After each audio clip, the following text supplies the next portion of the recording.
مجھے حیرت یہ ہوئی کہ یہ ظالم شعر فہمی میں بھی کم نہیں. بعض اشعار پر خاموش ہو جاتا اور شاعر کو الگ لے کر اس شعر کا مفہوم سمجھاتا. غرض اس شاعر کو اپنا مرید کر لیتا. دن گزر گیا، شام ہو رہی تھی. مجھے حکیم بڈھن نے ایک مصرع طرح دے دیا اور 13 اشعار کی غزل لکھوا کر 1 روپیہ مرحمت فرما دیا. مقطع کے واسطے انہوں نے حکم دیا کہ میں ایک چوحرفی لفظ کی جگہ چھوڑ دوں، خواہ پہلے مصرے میں یا دوسرے مصرے میں. وہ تخلص خود فٹ کر لیں گے. اب صاحب، ہم نے جناب اللہ تعالیٰ کا شکر ادا کیا کہ انہوں نے ہمارے اخراجات کی ایک سبیل نکال دی. یہ روزانہ کا معمول بن گیا. میں الصبح نماز سے فارغ ہو کر ہوٹل پہنچ جاتا، دن بھر حکیم صاحب کے کارناموں کو دیکھتا، شام کو ایک غزل لکھ کر 1 روپیہ لیتا اور گھر چلا آتا. یہاں تک کہ 2 ماہ گزر گئے. مکاندار کا کرایہ 2 ماہ کا پہلے ہی واجب الادا تھا.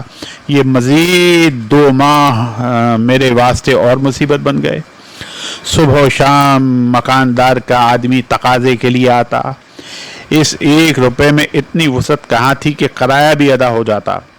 ایک دن میں پریشان سا ہوٹل پہنچا. مزمحلہ صاحب تھے. حکیم بڈھن نے دیکھتے ہی پوچھا، کیوں جی، کیا معاملہ ہے؟ پریشان نظر آ رہے ہو. میں نے ساری مصیبت من و ان بیان کر دی. بولے، تمہارے اور بچوں کے لیے کپڑوں کی بھی ضرورت ہوگی. میں نے کہا ہے تو، لیکن پہلا معاملہ تو دکاندار کا ہے. وہ بولے، گھبراؤ نہیں، اللہ مالک ہے. میں خاموش ہو گیا. اتنے میں ایک صاحب ہوٹل میں داخل ہوئے اور لپکتے ہوئے حکیم صاحب سے بغل گیر ہوئے. حکیم صاحب بھی بہک تپاک سے ملے اور بولے، ارے بھائی مرزا جی کہاں ہو؟ مدت تو بعد ملاقات ہوئی. وہ بولے، بھائی بڈھن، لکھنؤ تو چھوٹ گیا لیکن پیٹ کی روٹی تو چلی گئی. آج کل چودھری چنگو میاں کا مصاحب ہوں. وہ بولے، تو کیا تعلقے پر رہتے ہو؟ انہوں نے کہا، ہاں، اور وہاں سے سیدھا تمہارے ہی پاس بہت ضروری کام سے آیا ہوں. شام ہی کو واپس جانا ہے. حکیم صاحب نے کہا، بولو کیا کام ہے؟ میں تمہارے ہر کام کے لیے دل و جان سے حاضر ہوں. مرزا جی نے کہا، ذرا تخلیے میں چلو تو بتاؤں. حکیم صاحب اور مرزا جی دونوں چائے خانے کے باہر چلے گئے اور تقریباً آدھ گھنٹے میں واپس آئے. دونوں میں کیا باتیں ہوئیں میں بہرحال لا علم رہا. مرزا جی کی رخصت ہوتے وقت حکیم بڈھن نے کہا، مرزا جی تم اطمینان رکھو، کل صبح ہم لوگ روانہ ہو جائیں گے. تم اسٹیشن پر بیل گاڑی لیے ہوئے موجود رہنا. مرزا جی کے جانے کے بعد حکیم صاحب نے مجھ سے کہا، بھائی بہزاد، کل تم میرے ساتھ باہر چل رہے ہو. انشاءاللہ تمہاری پریشانیاں دور ہو جائیں گی. بستر اور کپڑا وغیرہ کی ضرورت نہیں، تم انہی کپڑوں میں چلنا. الصبح حسب معمول میں چائے خانے پہنچا. حکیم صاحب میرے منتظر تھے.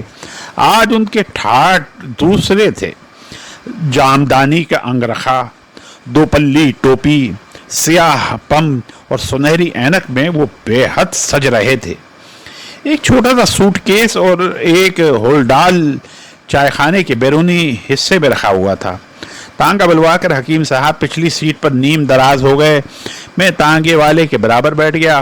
تانگا اسٹیشن کی طرف چلا. حکیم صاحب بالکل خاموش تھے. میں بھی خاموش رہا.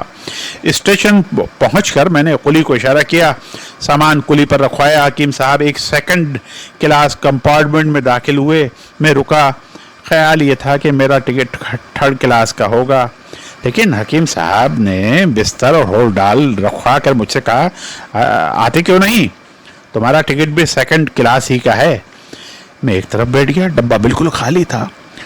گاڑی کی روانگی تک حکیم صاحب خاموش رہے. گاڑی چلی تو مجھ سے بولے، بہزاد، دنیا میں روپیہ کمانا بہت مشکل کام ہے. تم سے مجھے جو ہمدردی ہے اس کو بیان نہیں کر سکتا. تم ہی میرے واحد دوست ہو. یوں تو ہزاروں شناساں ہیں لیکن مجھے کسی سے کوئی تعلق نہیں. میں نے کہا، میں تمہارا واقعی ممنون ہوں. میری پریشانیاں تمہاری وجہ سے قدرے کم ہو گئی ہیں. گاڑی چلنے کے بعد حکیم صاحب نے پہلی بار زبان کھولی اور کہا، سنو بہزاد میاں، دنیا میں روپیہ کمانا بہت مشکل بھی ہے اور بہت آسان بھی. میں نے کہا، مشکل کا تو بہرحال مجھے علم ہے،